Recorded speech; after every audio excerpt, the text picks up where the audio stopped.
Alright everybody, hello and welcome. I got a request for this tutorial, since it isn't something that it's really covered in some other tutorials, I don't think, so here we are. And it's basically how to adjust the shadow, because as you can see it's this really big, blocky, clunky thing that doesn't really match our mesh. So we need to fix it. Now, the way you have to get the shadow from this, so you've got to go to the materials, the mesh, and then to material. Click it, and you'll see this drop shadow drop shadow atlas. Just export this as you normally would. Because I've already got, well, I'll export it anyway. Because I don't have it in this one. So we have shadows now. Okay. Done. And I'm going to save this. Okay, there it went. Now then, we're going to pull it into Milkshade. Because I was editing the chair anyhow, and I'm going to unhide our shadow mesh. Just a small note: if the chair you're modifying or making something from stuff, you'll want it. You see these little squares right here? Well, hang on, I'll make them more visible. These little squares are right here. These are the ones for the legs. If your mesh had these, move them in. Move them to where underneath to where your legs are supposed to be.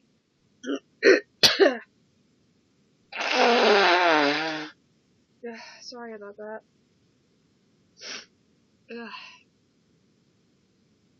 Anyhow, we're going to select our entire shadow mesh, or shadow plane.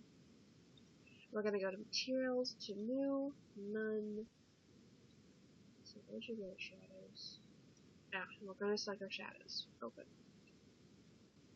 Now, Assign.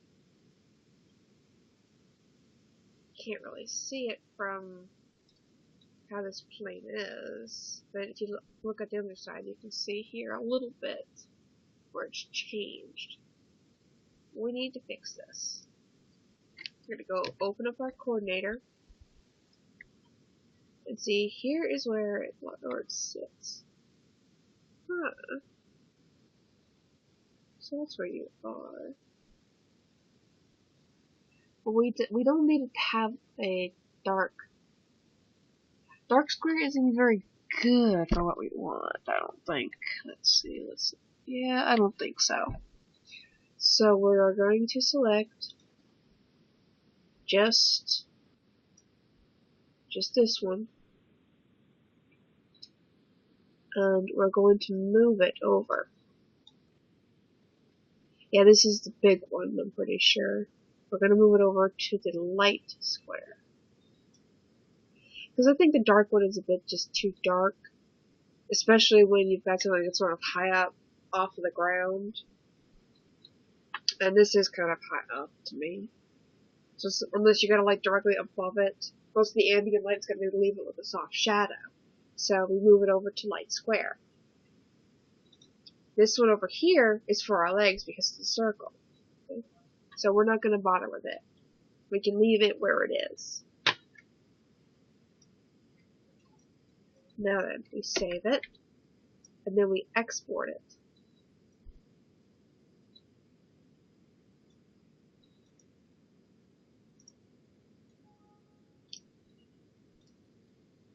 Then we just re-import the new mesh. New chair, open. Yes.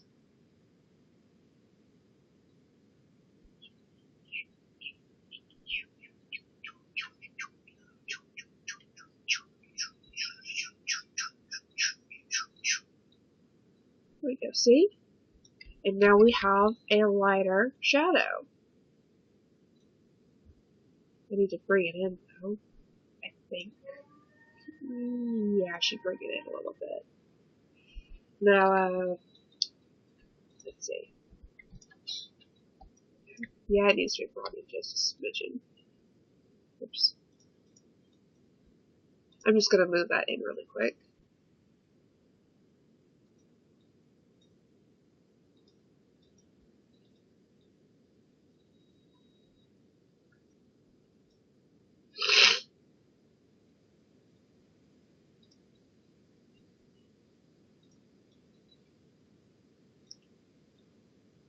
There we go.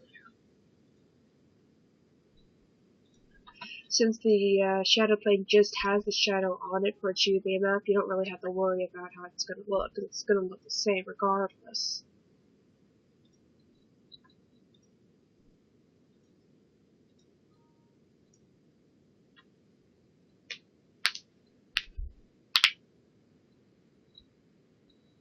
Wait for it to load in. Whoop, there we go. See? Now it's got its own custom shadow. Alright. But what about this one, I hear you cry out? Not to worry, because the workshop actually has this handy dandy little auto shadow tool. Well, generate shadow mesh, but that's what I like to call it. It's a handy dandy shadow tool. And now basically all you do is, here's your shadow high detail and your low detail. To make these, you have to select the mesh you want it to generate the shadow of. Then hit OK.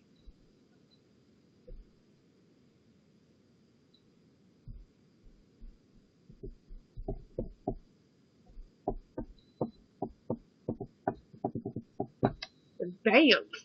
You've got your own custom shadow! Yeah! And it matches! And that's basically all you really need to know. That's how you do it. That's how you give it a custom shadow. That's how you adjust the shadow for the mesh. And I'm gonna fix that, I think.